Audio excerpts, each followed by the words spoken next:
I don't know. Do we want to edit these or just let our mistakes fly? I kind of want to sound like I know what I'm talking about. Okay. Okay. All right.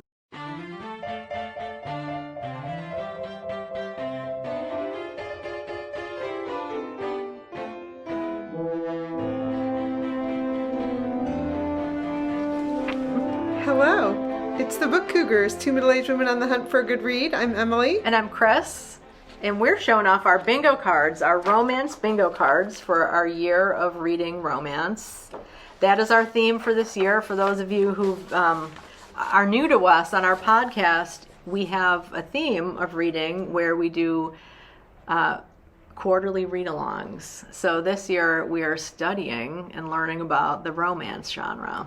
You can kind of see back here, this is our read-along shelf, and this is Indigo was our last read-along. There it is. Yes. And that was for our first quarter, which is over now, and we had a great Zoom conversation with listeners. Second quarter, we're reading Nora Roberts' The Awakening, which is a fantasy, the first book in a fantasy trilogy, so we're very excited about that. If you look down below, we'll have a link where you can download your own version of your bingo card so you can write in books and or Biblio adventures that you're doing. Yes, and we have a second sheet that's attached to that PDF that just lists a lot of the more common subgenres within romance, because we have been amazed by that. Neither one of us are heavy romance readers by any stretch of the imagination until this year, and so it's been kind of fun. And the bingo card is, challenges people, I'll hold that there for a second, challenges people to maybe read some subgenres they haven't explored before, or are, if you're brand new to romance, this is a big new world to That's explore. right. It's a big one. There's a lot out there. So you have 5 squares, it looks like? I do. Yeah. And 6 including the freebie. There's always that freebie in the middle if you want to use it. So far, I'm very sure that I'm going to get this row because that includes our read-alongs and then also included listening to a romance podcast. And I've listened to many there's already. A lot out there. Yeah. So for now, I feel like my reading is really off to a slow start this year. But for now, I'm still doing 1 book per square. Mm-hmm. But, something like Jenna Miller's We Got the Beat, which is a romance I just read recently, that could cover the YA square, the LGBTQ plus square, and the sports square. Yeah. So lots of options there. I figured if I get desperate, I'll start doing that later. One book will count for many squares. Yes. Also, the whole point of the subgenre is, you can scratch something out if you read from a different subgenre. This is a game with flexible rules. Yes. So enjoy yourself. And it can also be an audio book. It could be a movie adaptation that's like we have rom-com. That could be a book. It could be a movie. Right. You knock yourself out. Yeah, we have Pride and Prejudice on here, and one of my goals this year is every month to watch a book to film adaptation. Mm-hmm. So definitely one of my months it's going to be a Pride and Prejudice. Do you have a favorite? I'm torn. Okay. I'm torn. There's the Keira Knightley one that a lot of people love and some people don't, and then there's the one with Colin Firth, who some people love. Yeah. Not mainly because, but there's a scene in a fountain where he has a wet shirt on. Ooh la la. Yeah. Well, so I like both of them. Okay. I mean, I think the Keira Knightley is more cinematic. It shows the landscape a lot more, but I could be mistaken. Now, damn it, I'm going to have to go watch them. Well, we could do that. We could have, and we actually, last year when we were doing our Scarlet Summer, we watched a version of the Scarlet Letter, like a 1934 version. So maybe we'll do a watch along this summer with people with Pride and Prejudice. But we might have that could be challenging because it would have to go do an older one that's not in copyright anymore. Yeah, or people could watch at home and we could talk about it. Who knows? We could talk about it, right? We'll see. We're making no promises. I know I'm definitely going to watch one. If you guys have a preference, let us know. Maybe there's even one esoteric one out there that we don't know about. Oh, I'm sure. I mean, because there are a lot. There are like, the BBC has filmed some of the play adaptations of it. I'm sure there's just so much out there. Okay. Well, I'm going to put that on my list. Yeah, but Pride and Prejudice is there because that is the novel that a lot of people say started the romance genre. Yeah. Have you read it? Let us know. I'm going to do a very fun show and tell that we got from a publisher this week. This is Sarah Nisha Adams. You can see her name down below. This is her new novel. This is her sophomore novel. We read the reading list. It's over there, back there on our read along shelf. Last year when we were reading books about books. Enjoyed it very much. Very good. And it was her debut. This is her sophomore novel, her second novel. And it's about a garden. So look what the publisher did. They attached this beautiful little pouch with 2 seed bombs, which you just put in wet soil. You bury them like in a pot in your yard and water them. And then even the note that they wrote on here that said, thank you for reading The Twilight Garden. Enjoy, from Jess, who's the publicist. It says, plant me, because this paper is filled with seeds. Yeah, you can kind of see the little bumps. Yeah, I'll get up close. Yeah. When my son got married a couple years ago, they wrote their thank you cards on this paper, so I had seen it before. But I should also show the real cover, right? Yeah, it's and this is about 2 people living in London side by side, and there's a garden in the middle that's gone fallow, and I think they're kind of neighbors that maybe don't get along, but trying to bring the community garden back to life. Is what the story is about, and brings these 2. It develops a friendship, which doesn't surprise me because the reading list was very much about friendship, right? Yeah, friendship between people who normally wouldn't become friends. Right. You know, different ages, different backgrounds, different, neighborhoods. Right. Yeah. So this takes place in the same neighborhood, but I have a feeling that that's one of the themes here. And we should say thank you to William Morrow for sending us this beautiful copy with the treats. Yeah, great cover. Well, let's see. Well, quick update on Moby Dick. I am still reading Moby Dick. I'm at the halfway point. Right on. And enjoying it. It's a reread for me. I read more than I planned because to catch up or to be up where I need to be, I'm supposed to be reading 25 pages a day. And like this morning when I checked to see what I read last night, because I'm also reading it on my e-reader at bedtime, which is much more convenient than this. I read like 36 pages. Oh, wow. And I was like pleasantly surprised. Nice. Yeah. Oh, yeah, because you know what? There's that, remember the gamming chair that we saw at the New Bedford Whaling Museum? Yes. Just read the chapter recently that talks about that. It was when whaling ships would come together because they were out for like, a long 3-4 years at a time. They would, when they met on the open waters, they would have a gam where they would have conversations. Like the one captain would go to the other ship, and then like the first mate would go to the other ship, and they'd all mingle and everything. And then there was a gamming chair. He doesn't talk about the gamming chair. I think this was designed maybe more for ladies. Yes. Ladies. That was like, it looked like a half wheelbarrow or half barrel that was kind of cut out as a seat. And they would, attach a rope and use a pulley to get the woman over there, which is like, I think I'd rather just go on a little rowboat and go over that or way. Wave. But, yeah. Wave from the other ship.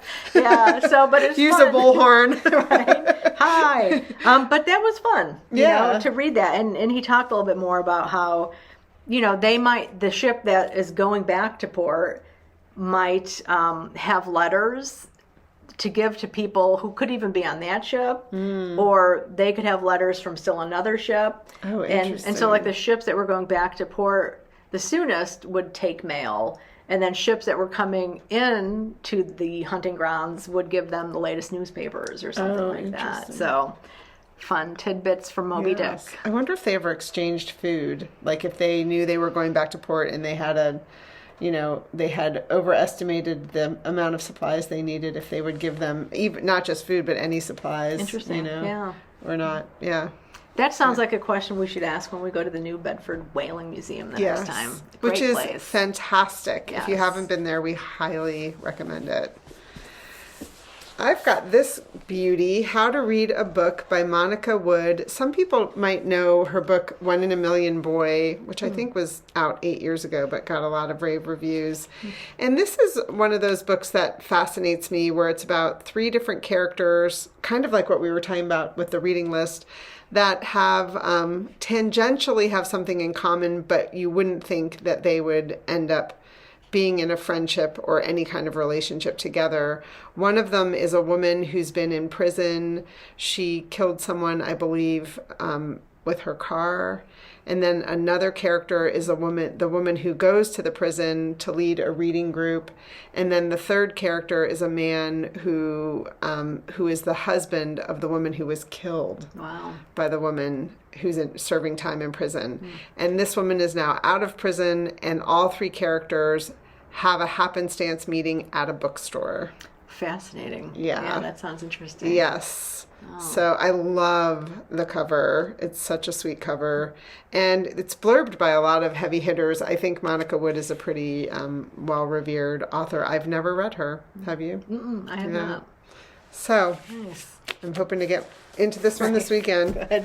Well, my treat when I finish Moby Dick is going to be Bride by Ollie Hazelwood. This is a book that I checked out of the library and had to return this morning because it was a new book, and you don't get them for very long. Yeah. So when we were just out earlier this week, we were in Nyack, New York.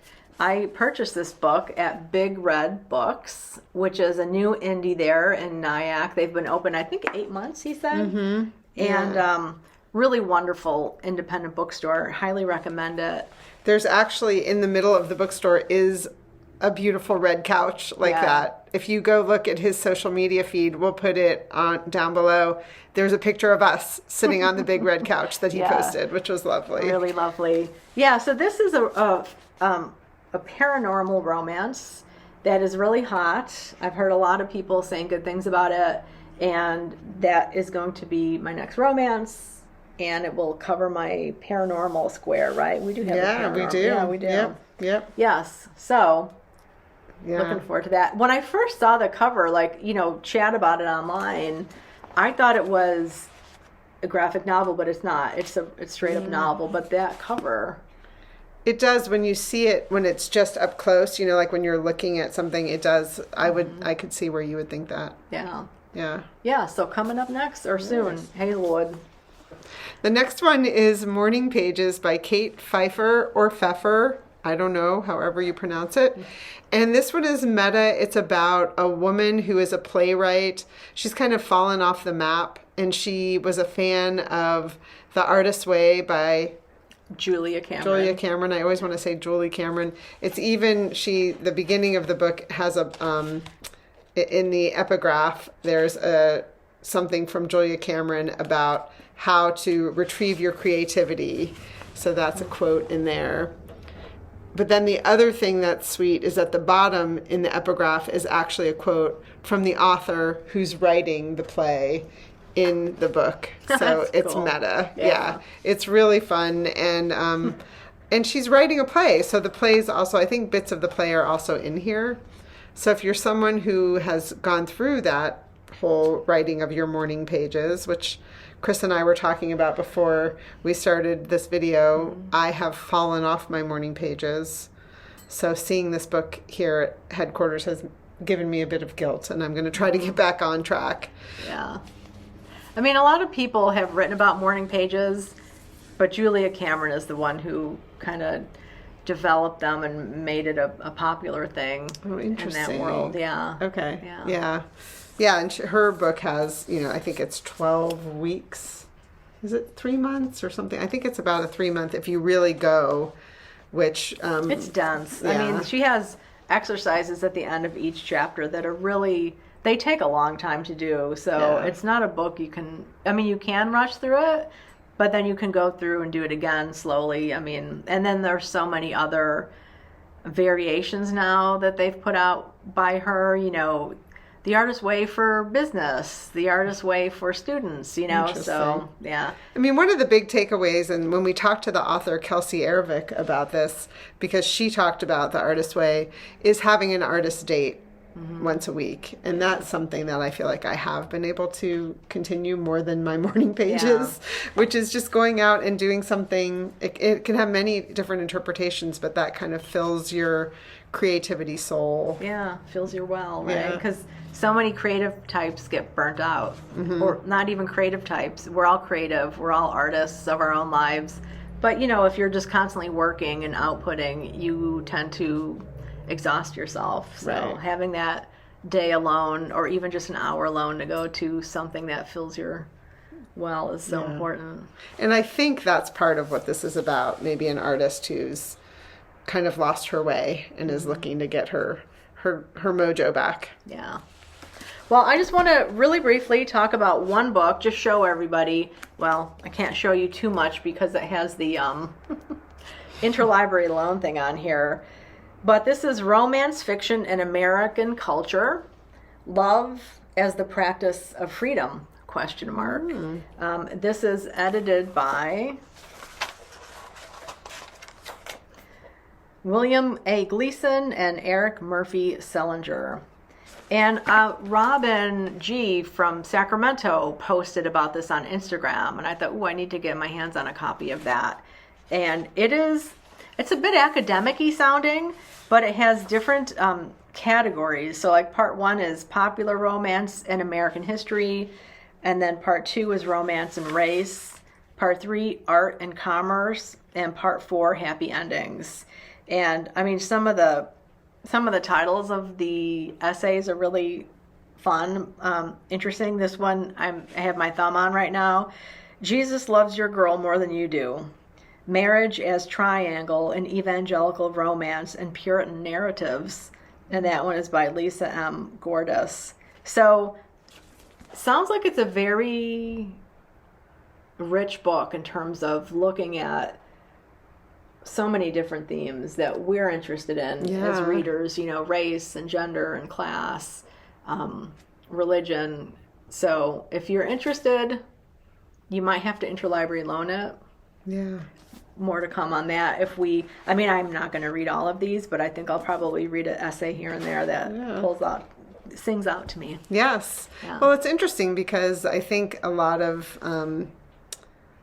meat, is that the right way to say it, can be hidden inside of a romance novel, but then the romance genre is just badmouthed in the industry in a lot of ways. Yeah. So it'll be interesting to see what you come up with as you're reading those. Yeah. Wow. So up next is our vlog. Yes. We had an adventure last week that did not go as planned, as happens in life. It does happen.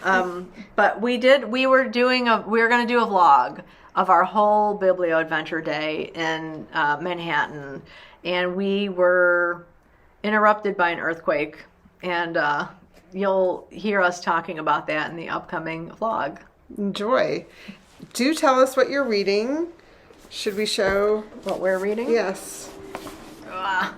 Well, I don't know. Technically, I'm not reading these two, but I am reading this one.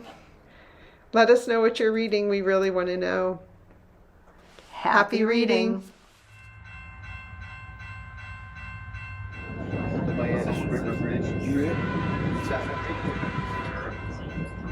One going northbound, right? Yeah.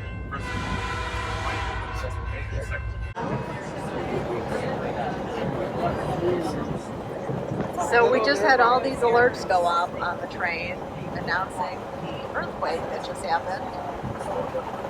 As we're about to go underground. I know, not exactly comforting. No.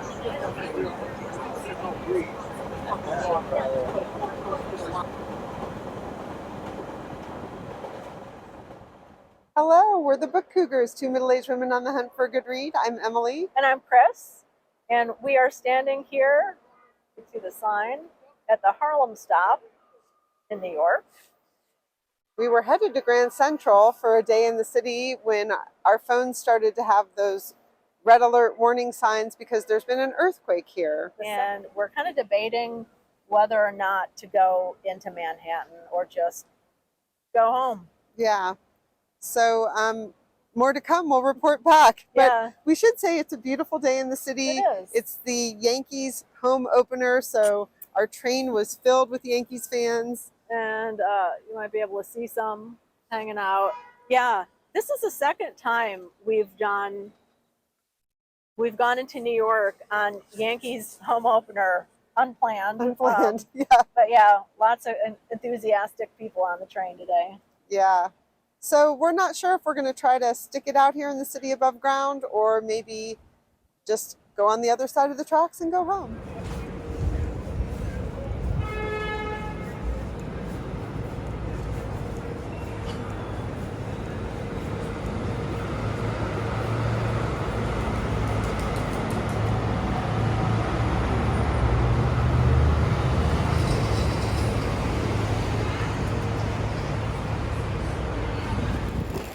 All right, so update on the plan. We're in Harlem. We're walking to the Harlem Library.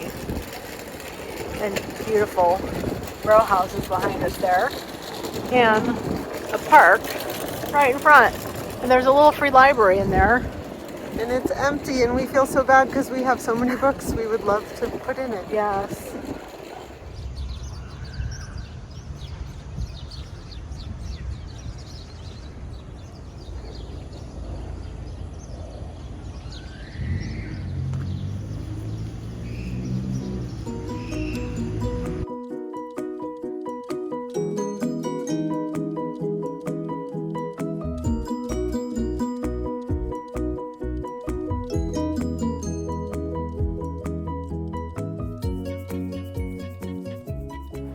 Head back to the train.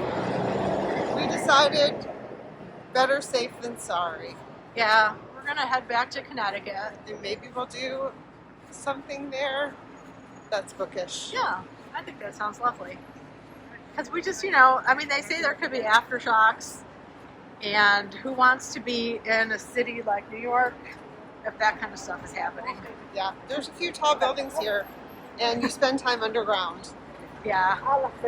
So we're back at the Harlem Street Station, and we're going to catch a train home.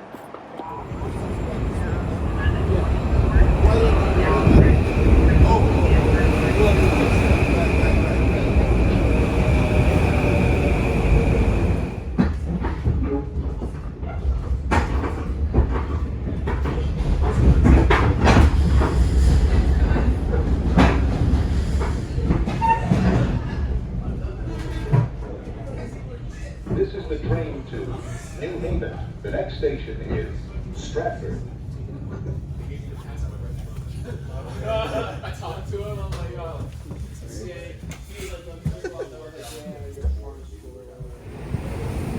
Well, Emily, what'd you say? We got on the 9:27 train. Got off at 1:27. 1:27. We rode the rails. So now we're in search of lunch, and then Our backup plan is to Yes. go to the Beinecke. yes.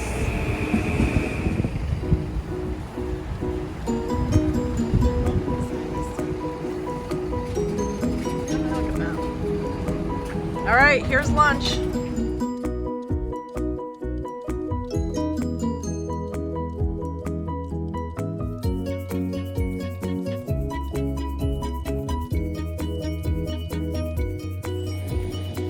Well, we have full bellies, and now we are parked in New Haven, right on Yale's campus, and we are going to take a little walk to the Beinecke Library. Yeah, I'm gonna check out their exhibits. This is us making lemon out of lemonades, as they say. Or lemonade out of lemons. Is that what they are? Going. You could just take like little bitty bits, right? I think people like people I'm talking over it. Sorry. It's okay. We could always put some music over it, Or you can just hear us as we babble on the street. One of the things we love about the Yale campus is the beautiful, beautiful architecture. Like, look at this gate. Look at the gate that closes over the door. Beautiful doors in the gates.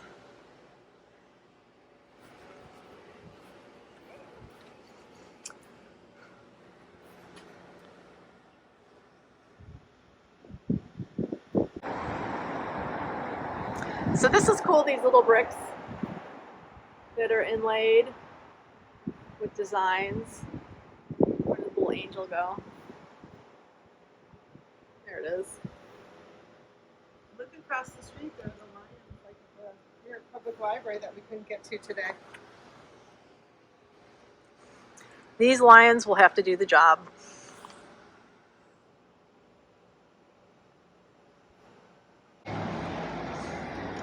And this little one looks like a bat. Upside down angel.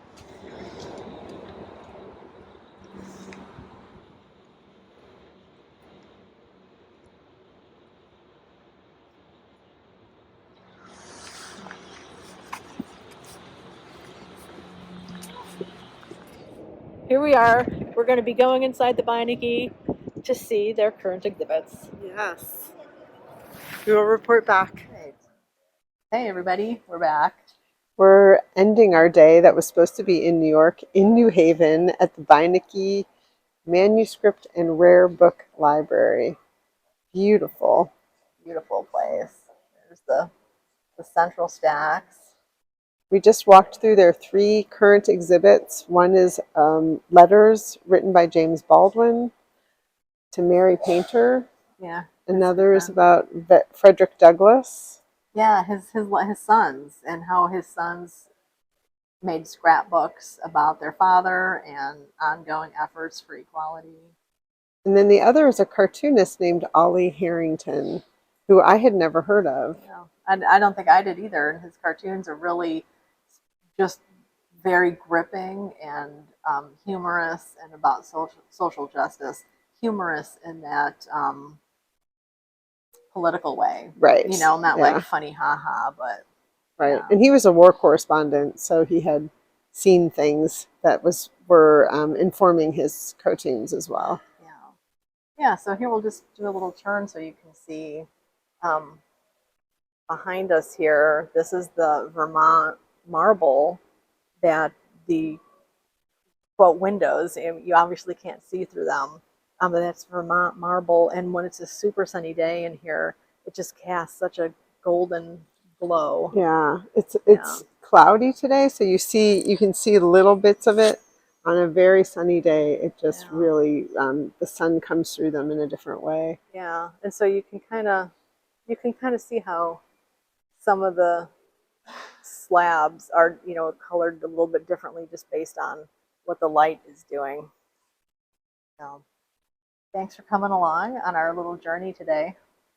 It didn't turn out the way we expected, but we had a great time. We did. Yeah, and we hope we're safe. Yeah, we're totally safe. We forgot to say that when we said, hey, there's an earthquake. As far as we've heard, there's been no damage. We know they were inspecting the train lines, that the train was going slower than usual on the way back. But with the aftershocks and being in an older city, we just thought, we'll just go home. Right. Better safe than sorry. Right. So we hope you're out there soon having great Biblio adventures. And lots of happy reading.